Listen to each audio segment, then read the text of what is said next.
Yeah, what's up everybody, and welcome to Warp Room 3 of this Crash Bandicoot 2 Cortex Strikes Back level ranking. So this one will be of Warp Room, or rather level 11 to 15. And I'm going to start off right now by talking about the worst level of them all, and that is level 11, Plant Food. So yeah, this is the last upstream-esque level, and I have to unfortunately say this, it is a somewhat tiring theme. This has been in every warp room and they haven't done anything special with it. The difficulty hasn't increased either. Of course, I'm not saying this is an awful level, but I just think it's really forgettable and not really that impressive. But that's probably because this warp room just has a lot of good levels, which I very much enjoy. So ranking this level based on the rest, well, it is going to be really low. So the setup is as usual. You just walking along this path, and then there's like some kind of water scooter that you have to cross in order to get to the end, and it's the exact same thing several times. Sure, there is an exploit you can do, and if I'm being honest, there is something special that you can achieve if you go to a special location. But which one that is, I will not really tell you. Now, because of these reasons, I will sadly be placing Plant Food at last place. Not because it's particularly bad, but because there is simply nothing special this one offers the previous levels doesn't have. So, Plant Food at number 5. Alright, next up at 4th place I have chosen Unbearable. So, Unbearable is the very last chase towards the camera level. Now, this one is very unique compared to the previous two, because you are actually being chased by a big bear instead of the usual boulders. That gives this level a way different attitude and a bit more personality, which I very much appreciate. There's even a lot of fair increased difficulties, such as these gates, which you have to break down. There's also these speed boosts, which are really good.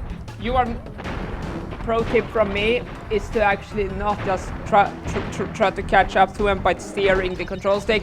Just let the crash run on them yourself. You will need a lot of speed. This bear moves really fast and he moves really aggressively. You truly feel like you're being chased. And it is a very playful bear. He's very well animated.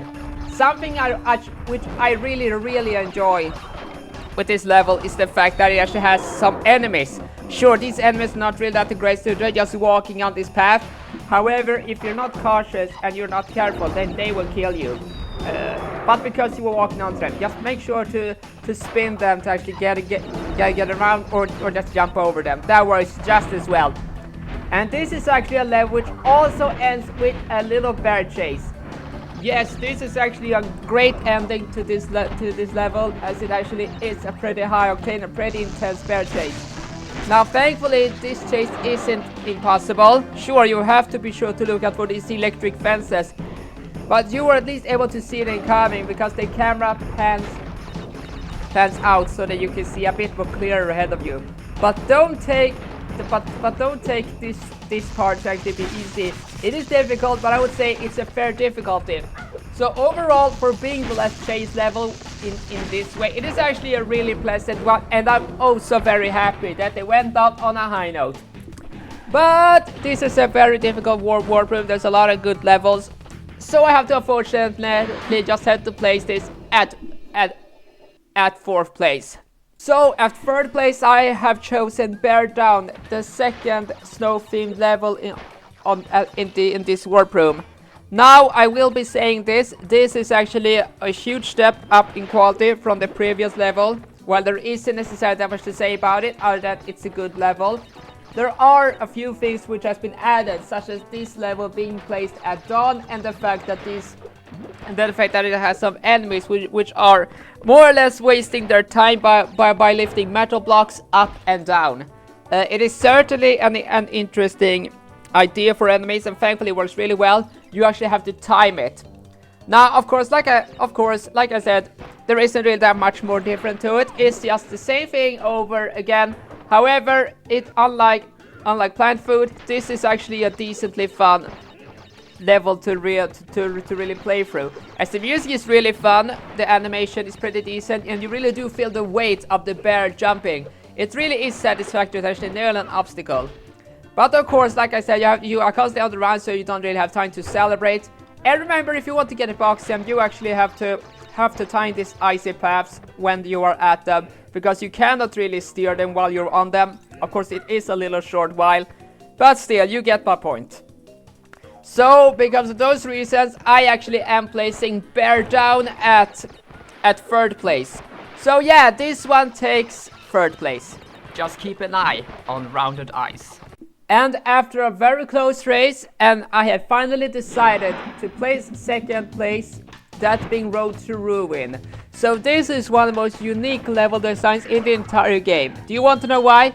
Because this entire level is set during night time. I mean, just look at this. And the thing is, it is actually a pretty cool level design, because you are at a few temple ruins. You are walking on them during nighttime, and while you are walking on the intact part of them, there's actually, if you look in the distance and if you look down, plenty of them has been destroyed at this point.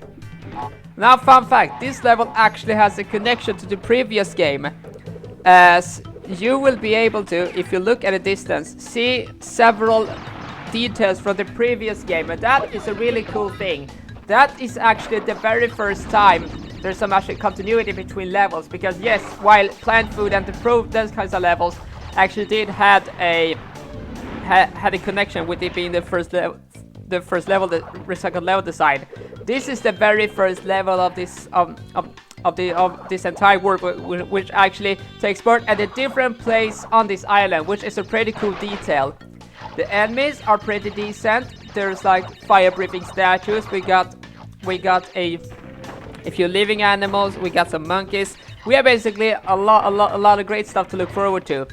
And you know, I would say this: if the music was a bit more atmospheric, that this could be at the same level of mystery as Sunset Vista or The Lost City of the previous game. The music fits it really well, but I wish it was a bit more atmospheric, because that just could really set the mood. Because let's be real, it is outside at a by ancient structure. There should be something mysterious to it. And while there probably could be, it simply isn't. But that's not really a complaint. It has everything really works with it. It is a fair challenge. It's deep, it's long enough, and so is the box counts here and there. So yeah, because it's nighttime and because it's just a really cool looking location, I will actually have to give Road to Ruin a 2nd place. And it was a narrow race between 2nd and 1st place. And which one is it? Well, if you've been following along, you know which one. So with number 1, I go with sooner or later, the next sewer level. And this one is not that much different from the previous levels in terms of design and looks with visuals.